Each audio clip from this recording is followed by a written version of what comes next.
الحمدللہ رب العالمین والصلاة والسلام علی سید المرسلین اما بعد۔ کسی بھائی نے ایک مولانا صاحب کی ویڈیو بھیجی ہے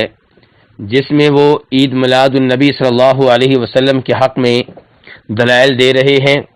اور عید میلاد النبی صلی اللہ علیہ وسلم کے مخالفین پہ اعتراضات کر رہے ہیں۔ اس ویڈیو میں گفتگو کرتے ہوئے وہ کہتے ہیں کہ ہم سے یہ کہا جاتا ہے کہ عید میلاد النبی صلی اللہ علیہ وسلم وہ عمل ہے جو صحابہ کرام نے نہیں کیا۔ کہتے ہیں کہ میرا سوال یہ ہے کہ یہ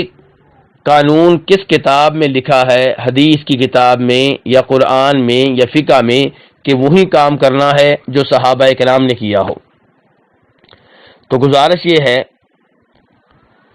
کہ جب امت میں کسی چیز میں اختلاف ہو جائے تو وہاں نبی علیہ الصلوۃ والسلام اور صحابہ کرام کی طرف دیکھا جائے گا۔ اگر کوئی ایسی چیز ہے جس کے بارے میں امت میں اختلاف نہیں ہے تو پھر انشاءاللہ کوئی مسئلہ نہیں ہے، کیونکہ کسی مسئلے میں امت کے بیچ اختلاف کا نہ ہونا اس بات کی دلیل ہے کہ سب لوگ حق پہ ہیں اور اس مسئلے میں یہ درست راہ پہ لگے ہوئے ہیں۔ لیکن اگر کوئی ایسا مسئلہ ہے جس کے بارے میں امت میں اختلاف ہے تو وہاں پہ نبی علیہ الصلوۃ والسلام اور صحابہ کرام کی طرف دیکھا جائے گا، اور یہ قانون خود نبی علیہ الصلوۃ والسلام نے دیا ہے، کسی اور نے نہیں۔ امام ترمذی رحمہ اللہ روایت کرتے ہیں جناب عبداللہ بن عمر رضی اللہ تعالی عنہما سے کہ نبی صلی اللہ علیہ وسلم نے فرمایا تھا کہ میری امت 73 فرقوں میں بٹ جائے گی، سارے کے سارے جہنم میں جائیں گے سوائے ایک فرقے کے، سوائے ایک گروہ کے۔ تو صحابہ کرام نے کہا تھا ومن ہی یا رسول اللہ، اے اللہ کے رسول علیہ الصلوۃ والسلام، جو گروہ کامیاب ہوگا، جہنم کی آگ سے بچ جائے گا، یہ کون سا گروہ ہوگا؟ تو آپ نے کہا تھا ما انا علیہ و اصحابی، یہ وہ گروہ ہوگا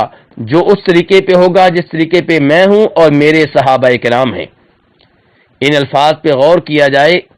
ان الفاظ سے پتہ چل رہا ہے کہ کامیاب گروہ کو، جہنم کی آگ سے محفوظ رہ جانے والے گروہ کو آپ کیسے پہچان سکتے ہیں؟ یہ دیکھ کر کہ یہ گروہ کیا نبی علیہ الصلوۃ والسلام اور صحابہ کرام کے طریقے پہ ہے یا نہیں۔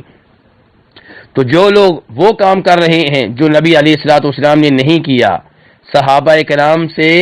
دین کے معاملے میں وہ کام ثابت نہیں ہے، یقیناً وہ نبی علیہ الصلوۃ والسلام اور صحابہ کرام کے طریقے سے ہٹے ہوئے ہیں۔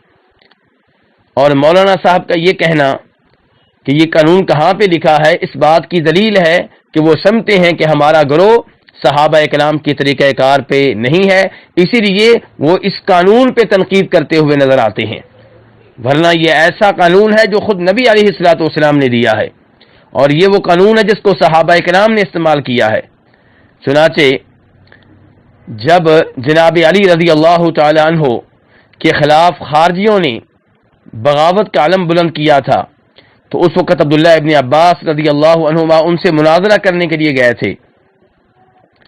اور اس حدیث کو امام نسائی رحمہ اللہ نے روایت کیا ہے۔ تو عبداللہ ابن عباس رضی اللہ عنہما نے ان لوگوں کو سمجھانے کے لیے یہی کہا تھا کہ میں تمہارے پاس نبی علیہ الصلوۃ والسلام کے صحابہ کرام کی طرف سے آ رہا ہوں، مہاجرین و انصار کا نمائندہ بن کر آ رہا ہوں، میں نبی علیہ الصلوۃ والسلام کے چچا کے بیٹے اور آپ کے داماد کی طرف سے آ رہا ہوں، اور یہ وہ لوگ ہیں جن پہ قرآن نازل ہوا، اور یہ قرآن کی تفسیر کو تم سے بہتر جاننے والے ہیں، اور تم میں صحابہ کرام میں سے کوئی بھی نہیں ہے۔ یہاں پہ دیکھیے کہ عبداللہ ابن عباس رضی اللہ عنہما نے خارجیوں کو سمجھانے کے لیے یہی قانون پیش کیا ہے کہ تمہارے مقابلے میں کون ہے؟ صحابہ کرام، نبی علیہ الصلوۃ والسلام سے دین سیکھنے والے، اور تم میں کوئی صحابی نہیں ہے۔ اور یہی صورتحال عید میلاد النبی صلی اللہ علیہ وسلم کے مسئلے میں ہے کہ عید میلاد النبی صلی اللہ علیہ وسلم منانا کسی بھی صحابی سے ثابت نہیں ہے، اور جو منانے والے ہیں ان کے پاس کوئی ایک ایسی دلیل نہیں ہے جس سے پتہ چلے کہ صحابہ کرام نے یہ کام کیا تھا۔ یہ بات ذہن میں رہے کہ صحابہ کرام ایک عظیم گروہ ہیں، اور دین کا وہ کام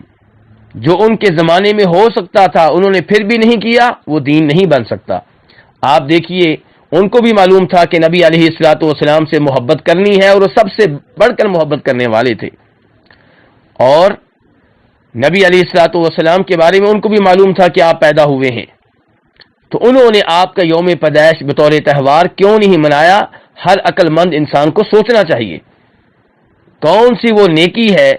جو صحابہ کرام کے زمانے میں ممکن تھی اور انہوں نے نہیں کی۔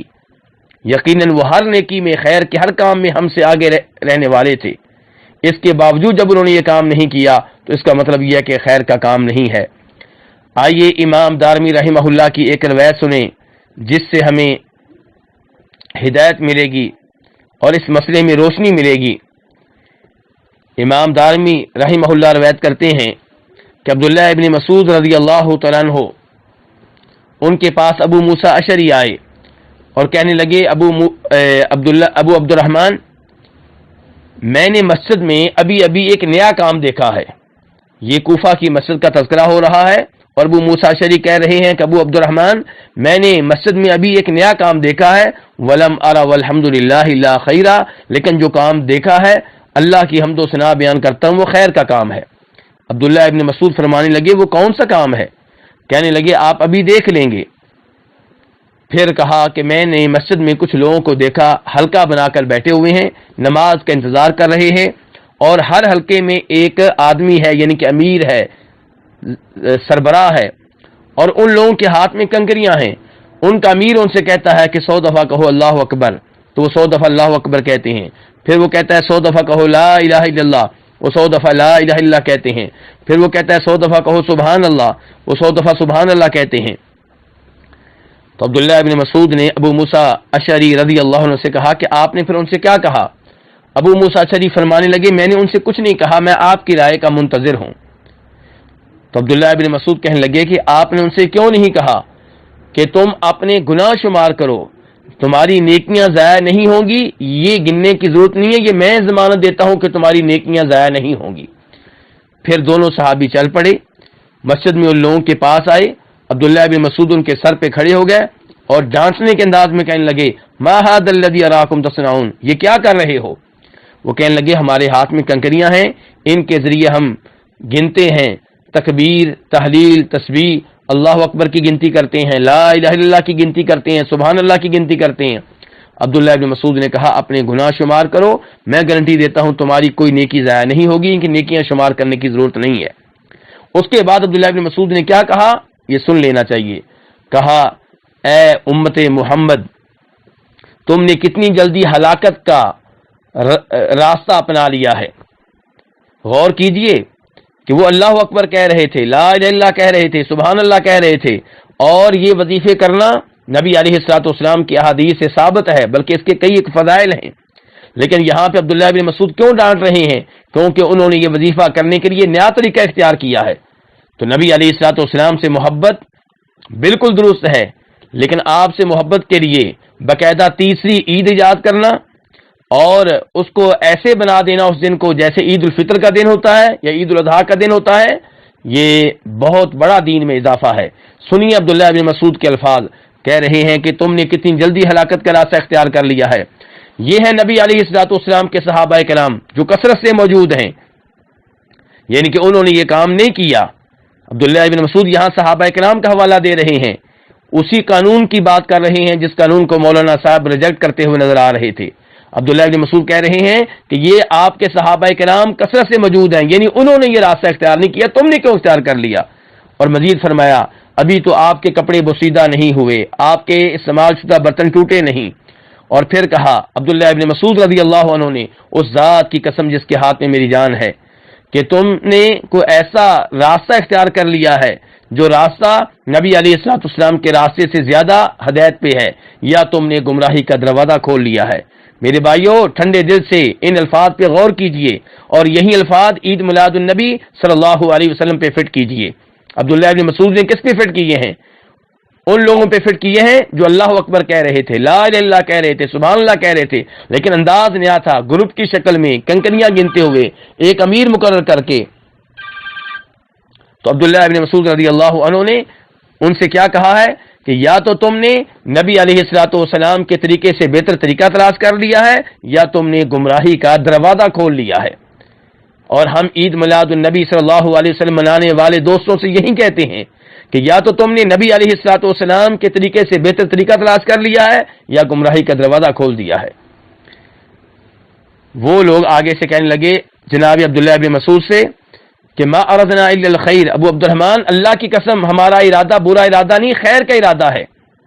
اور عید میلاد النبی منانے والے بھائی بھی یہی کہتے ہیں کہ ہمارا ارادہ خیر کا ارادہ ہے، اور ہم مانتے ہیں، ہم ان پہ اعتراض کرنے والے مانتے ہیں کہ تم لوگوں کا ارادہ برا ارادہ نہیں ہے،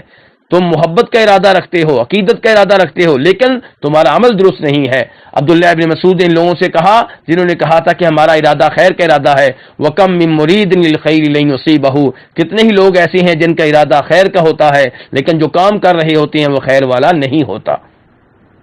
اس روایت کو امام دارمی نے بیان کیا ہے اور اس کی سند بالکل صحیح ہے۔ ایک اور روایت پہ غور کیجئے گا، امام ترمذی روایت کرتے ہیں کہ جناب عبداللہ بن عمر رضی اللہ عنہما بیٹھے ہوئے تھے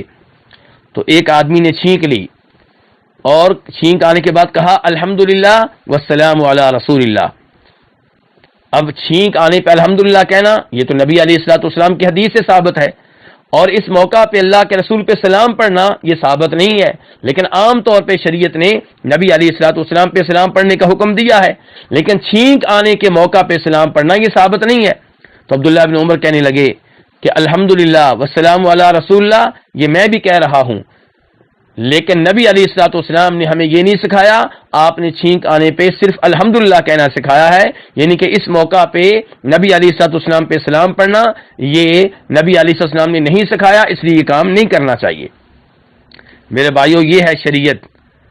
اور یہ ہیں صحابہ کرام جن کے نقش قدم پہ ہم نے چلنا ہے۔ ہاں اگر کسی موقع پہ کوئی ایک صحابی کو ایسا فتویٰ دے دے جو نبی علیہ الصلوۃ والسلام کی حدیث کے خلاف ہو تو وہاں حدیث کو سینے سے لگایا جائے گا، فتویٰ کو چھوڑ دیا جائے گا، لیکن ایسا کام جس کی دلیل نہ نبی علیہ الصلوۃ والسلام سے ملے نہ صحابہ کرام سے ملے وہ نیا کام ہے، اور دین میں جو نیا کام ایجاد کیا جائے وہ بدعت ہے۔ اللہ رب العزت ہمیں ہر طرح کی بدعات سے محفوظ